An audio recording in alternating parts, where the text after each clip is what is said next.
Hello kiddos, my name is Daphne. I'm delighted to meet you again through this new episode of Kids Bible Time series. I thank the Lord with all my heart for giving me this opportunity.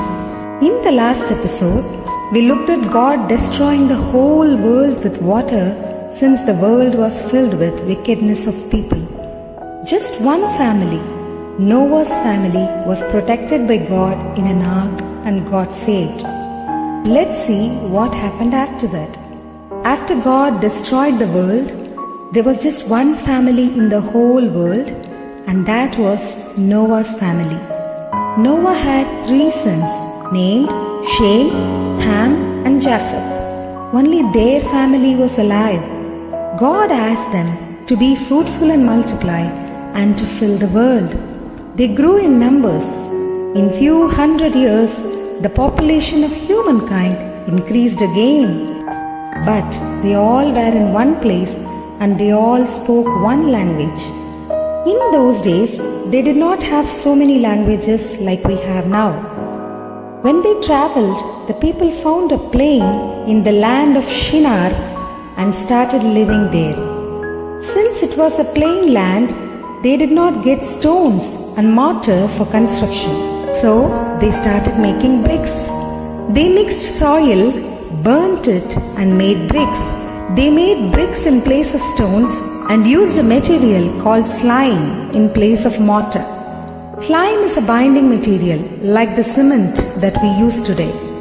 It's something to be appreciated, is it not? When they faced the hurdle of not getting stones and slime, they invented an alternate.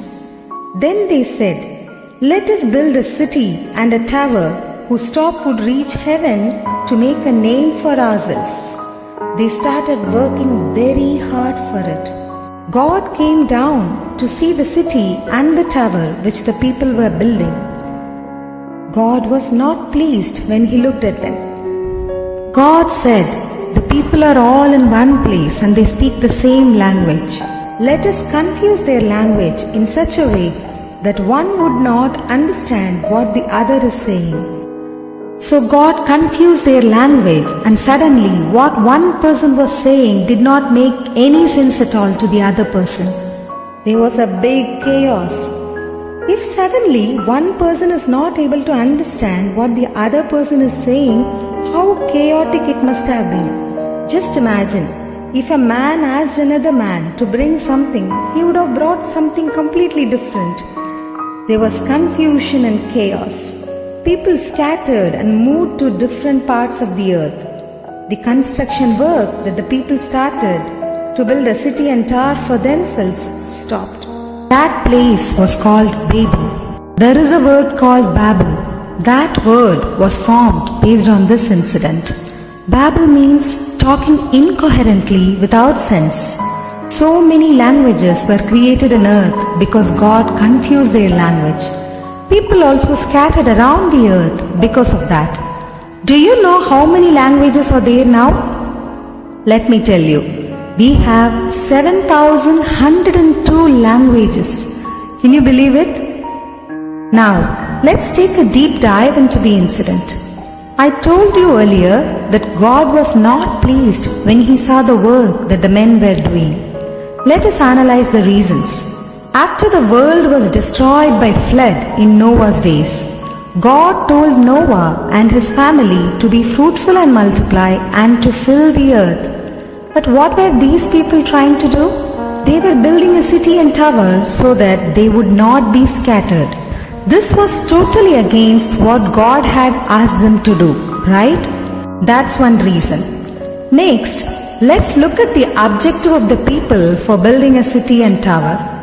In Genesis 11:4, we read, "And they said, 'Come, let us build ourselves a city and a tower whose top is in the heaven. Let us make a name for ourselves, lest we be scattered abroad over the face of the whole earth.'" Their objective was to make a name for themselves. They did not involve in this activity to glorify God. That's another reason. My dear little ones, anything that we do that does not glorify God cannot be pleasing in His eyes. In 1 Corinthians 10:31 we read, "Therefore, whether you eat or drink or whatever you do all to the glory of God." What's the meaning of this verse?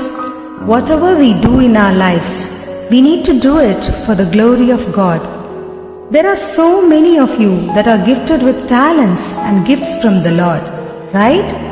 Some of you can play musical instruments so well.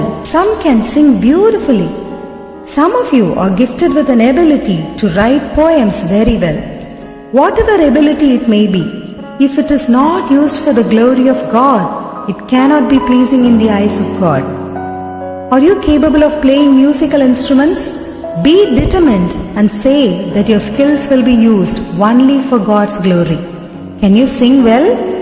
Tell that you'll use a talent from God only to glorify God and sing His praises. Are you gifted with an ability to write poems? Write about God's unconditional love and praise Him. We are answerable to God for all the talents that we have been gifted with. We read this in Matthew chapter 25 verses 15 to 30. Please read through this. If you are gifted with many talents, God will expect more from you.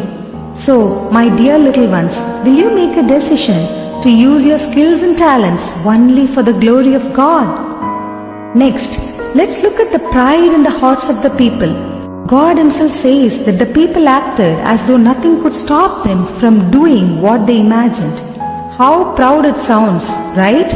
See, these people invented bricks and slime when they faced a hurdle of not getting stones and mortar. That was a good thing, but the pride that came into their hearts because of that was not appealing to God. Pride is one of the things that God hates the most. In James 4:6 we read that God resists the proud. How dreadful to be resisted by God, right children? Just think, what is there to be proud about what we have? In 1 Corinthians 4:7 we read, "For who makes you different from another?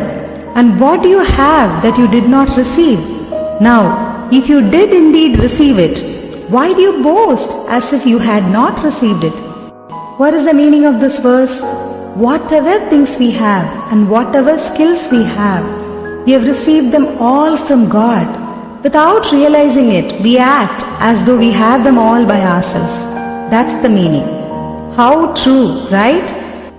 Our skills, our intelligence, and even the material things that we have, if we realize that they are all given to us by God, there is no reason to be proud. Right, kiddos? Let's be very careful about not falling into this trap called pride. Did you like the Bible incident that we saw today?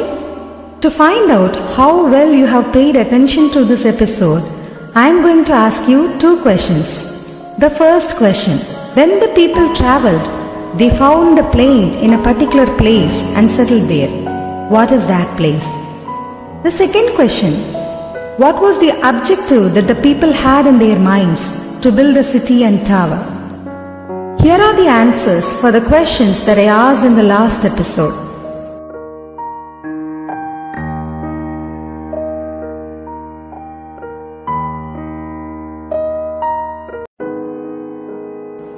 Five people gave right answers. They were Linsha, Vinisha, Daniel, Athena and Harini. They were the ones to give correct answers. Good job, children. God bless you. The Bible episode that we saw today is in Genesis chapter 11. Please read through it, and if you have any questions, post it in the comment section and I'll be more than happy to answer it for you. I'll meet you again with a new Bible incident. Until then, continue reading your Bibles. Thank you, kids. Bye-bye.